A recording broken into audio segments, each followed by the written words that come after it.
before anybody knew your name. God knew you. Psalm 139 describes something almost impossible to comprehend. God saw you in the secret place. Before anyone held you, before anyone kissed your forehead, before anyone celebrated your arrival, God was already there. The psalmist describes God forming and knitting us together in our mother's womb. Knitting, think about that picture. Not mass-produced, not accidental, not overlooked, intentionally formed. And Scripture says His thoughts toward us are precious and immeasurably numerous.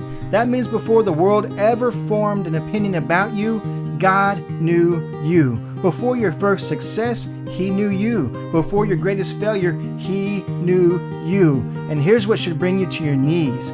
God knew everything you would ever do, and He created you anyway. He knew the mistake. He knew the rebellion. He knew the addiction. He knew the night you wish you could erase.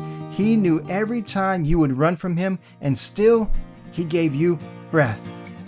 God knew the worst chapter of your story before He formed the first page, and He chose to create you anyway. That's grace before you even knew the word grace. Jeremiah heard God say that He formed him in the womb. He knew him.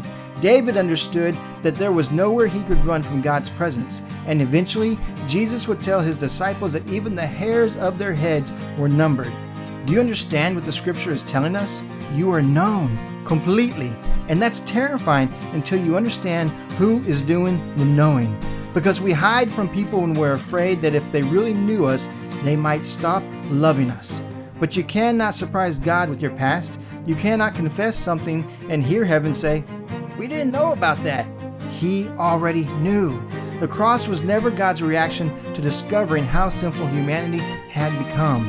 The cross was His plan to rescue us.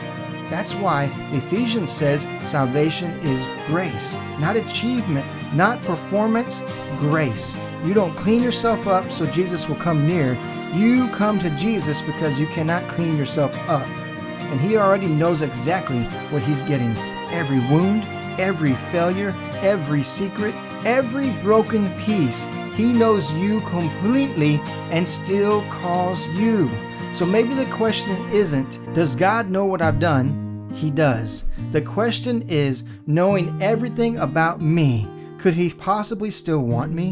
And there's only one place we have to look for that answer: the cross.